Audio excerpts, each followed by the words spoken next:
nosotros. Gracias, un gusto saludarla. Bueno, queríamos hablar acerca de esto. Todos los años, como decíamos, se ven algunas de las imágenes y por ahí causan preocupación, porque tuvimos muchos mensajes con referencia a esto. ¿Cuál es el estado actual del puente?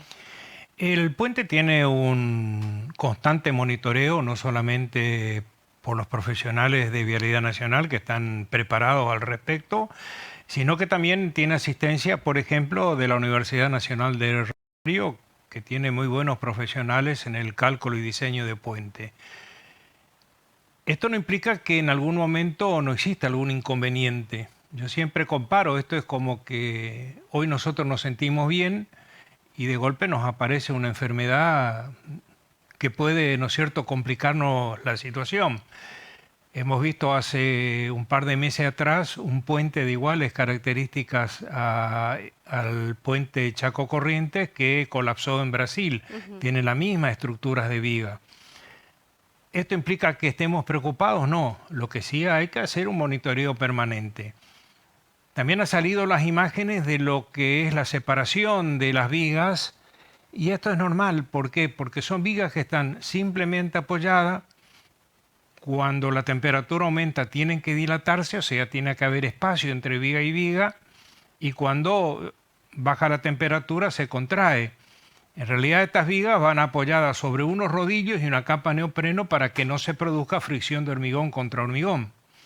Por esa razón, en la parte superior del puente, cuando uno circula y nota que hay un desnivel, es porque ahí hay unas juntas de dilatación que precisamente están por encima de esa separación que las imágenes lo demuestran. O sea, sería normal que se pueda observar esto. Es absolutamente normal porque si el puente si no existieran esa diferencia entre una viga y otra, se produciría así el colapso del puente. ¿Vio cuando hace mucho calor, por ejemplo, en el patio y a veces no hemos construido las juntas de dilatación y el piso se levanta? Sí. ¿Por qué? Porque con la temperatura se produce la dilatación, no tiene la forma de dilatarse y el piso se levanta. Pasaría lo mismo con el puente, o sea, realmente ahí sí sería una situación grave. Por esa razón, esa separación se calcula en función de las diferencias de temperatura en cada región, en cada lugar, y se deja ese espacio, ¿no es cierto? Y por encima hay un elemento que son los que permiten sobrepasar esas juntas de dilatación.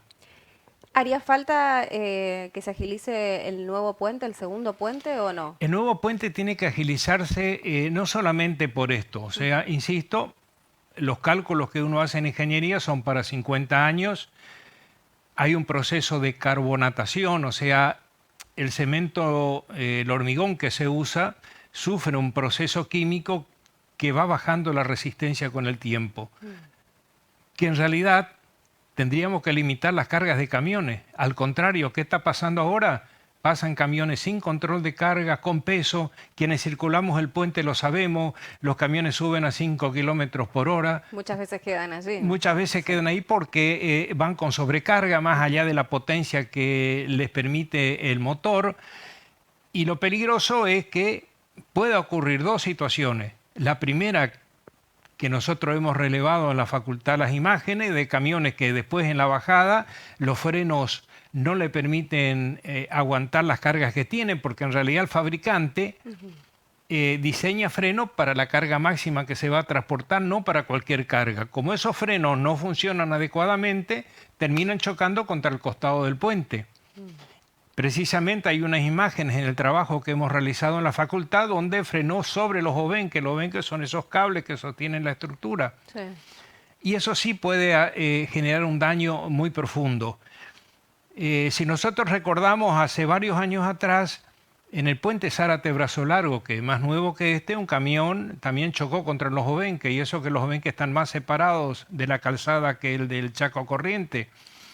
Varios meses, 6 meses hubo que clausurar esa mano. Solucionaron porque Zárate-Brazo Largo tiene dos manos en un sentido y dos manos en otro. Clausuraron estas dos manos y con restricciones usaron las otras dos. Acá no tenemos esa alternativa. Y puede ocurrir encima que algún camión con cargas explosivas justo tenga algún inconveniente en ese punto. Y no es el primer, no sería el primer puente que colapsara por explosión de un camión con cargas explosivas, valga la redundancia, sobre el puente. Entonces necesariamente hay que construir este nuevo puente porque yo lo que siempre digo, imaginémonos si nos quedamos sin el puente, ¿cómo solucionamos 27.000 vehículos pasando por día? Sí. Y además... Retroceder en el tiempo, ¿no? Como antes se No, hacía. porque No no... sé. Usted ni poniendo una balsa detrás de otro, Sí. ya más no hay balsas en la Argentina porque por todos lados hay puente.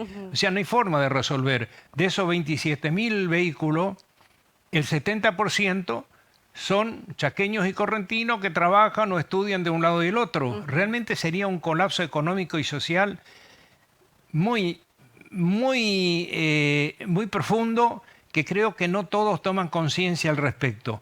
Por esa razón, el segundo puente tiene que tener una decisión, hay que tratar de convencer a quienes tienen que finalmente llevar adelante esta obra, porque encima, suponiendo que todo viene bien, que el río no esté alto en el momento de comenzar las obras y por lo tanto hay que hacer la fundación con el río alto, suponiendo que el flujo de fondos sea bueno, Sí.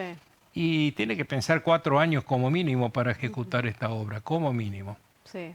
Y mientras tanto utilizar el segundo puente sería solo para lo que es carga pesada. No, sería para cualquier tipo de tránsito. Lo que sí, las cargas pesadas obligatoriamente, por esto que yo le señalé, Sí. y además porque Corrientes quiere limitar que le pasen por el centro de la ciudad, por la avenida 3 de Abril Independencia, camiones con cargas peligrosas, obligatoriamente todo el tránsito pesado va a tener que pasar por el segundo puente. Y el que quiera circular por el segundo puente lo puede hacer. Que si, por ejemplo, vamos a suponer los domingos, uno viene de paso a la patria y tiene colas y colas para pasar por el puente. A lo mejor va a convenir ir hasta el segundo puente y pasar más rápidamente de Corrientes hacia Resistencia. ¿Está llegando a su vida útil el puente? El puente se ¿Cuánto diseña tiempo? para 50 años. Sí. ¿Esto implica que colapse? No, absolutamente no. O sea, a ver, hoy la expectativa promedio de vida, para que entendamos, vuelvo al tema de las personas, es más o menos 70 años, pero hay gente que llegan a los 100 años. ¿Y esto implica que yo me muera, cumplo 70 y me muera? No, no implica que me muera a los 70, a lo mejor me muero antes. En esto pasa lo mismo, o sea, el diseño son 50 años porque, insisto, hay un proceso químico de carbonatación que hace que lentamente vaya descendiendo la capacidad soporte de la estructura de hormigón. Por eso, en realidad, hoy, una de las cuestiones que sugerimos desde la Facultad de Ingeniería es que sí o sí se pongan controladores de peso de carga antes de ingresar al peaje en Resistencia, que hay un lugar a la mano derecha, hay espacio para colocar una balanza, porque hay que limitar las cargas. E insisto, y como no hay control de carga, y nosotros en eso, la verdad que somos muy poco respetuosos de las normas, muchos camiones transitan con exceso de carga, mucho más de lo que la ley de tránsito lo permite. ¿Cómo está el mantenimiento, en este caso, de estas vías de comunicación? Estamos hablando del puente General Belgrano, pero así también como las rutas que llegan a él. Bueno, las rutas es todo un tema que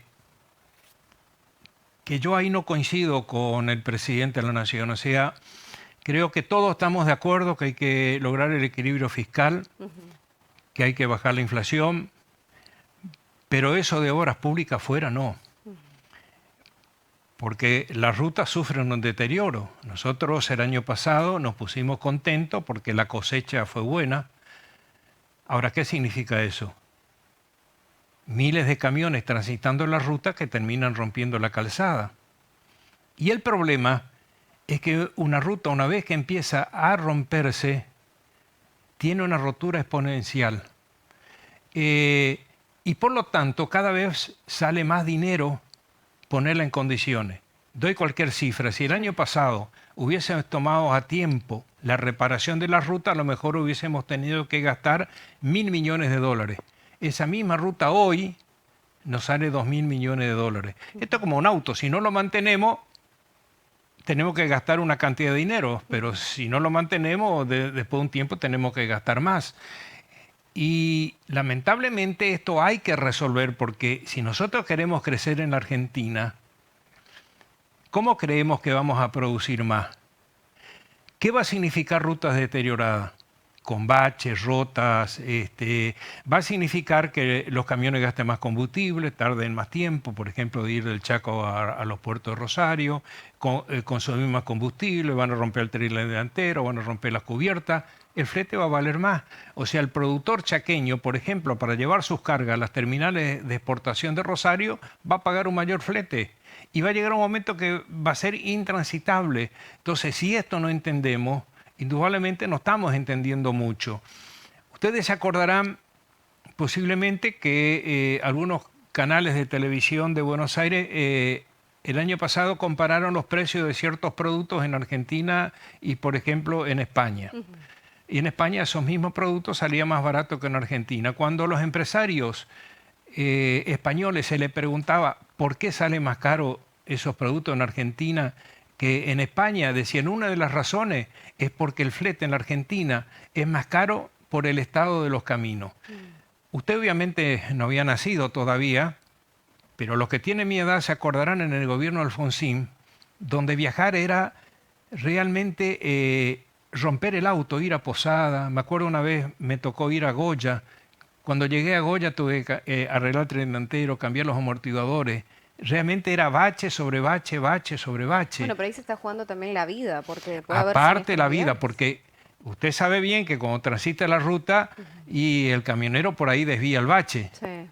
y uno se lo lleva puesto. Más de una vez uno tuvo que ir a la banquina por una maniobra de esas Y hoy las características. banquinas tampoco están en ¿Y condiciones. sabe cuánto veníamos gastando nosotros en la Argentina por accidentes de tránsito? 2.000 millones de dólares por año nos sale. Obviamente que esto va a crecer. Sí. 2.000 millones de dólares es lo que sale cada accidente, se calcula en función de las cargas que se pierden, de la vida humana, de las ambulancias, de la policía, de los seguros. O sea, hay un cálculo que se hace. ¿Por qué? Porque en definitiva ese cálculo hace que las aseguradoras trasladen al seguro la mayor cantidad de accidentes. ¿Por qué Resistencia tiene seguro más caro, por ejemplo, que Corriente? Usted el mismo auto acá paga mucho más que en Corriente, ¿sabía o no? No, la verdad que no No estuve sabía. comparando los... No es lo mismo pagar acá que en Buenos Aires, o sea, el mismo auto. ¿Por qué? Por la cantidad de accidentes con moto. Mira. Entonces eso que hacen la compañía aseguradora. Resistencia tiene más accidentes que Corriente o que Formosa, por lo tanto nosotros, por esa imprudencia que ocurre con la circulación de las motos, todos los que tenemos un auto estamos pagando un seguro superior que otras ciudades donde el nivel de accidente es inferior. Entonces, el estado de las rutas y los accidentes que se generan hacen que nosotros cada vez vamos a tener que pagar proporcionalmente un seguro superior en la República Argentina. Muchas gracias, ingeniero. Gracias No, por gracias a venir y usted. estar con nosotros. Hablamos con el ingeniero aquí, docente investigador de la Universidad Nacional de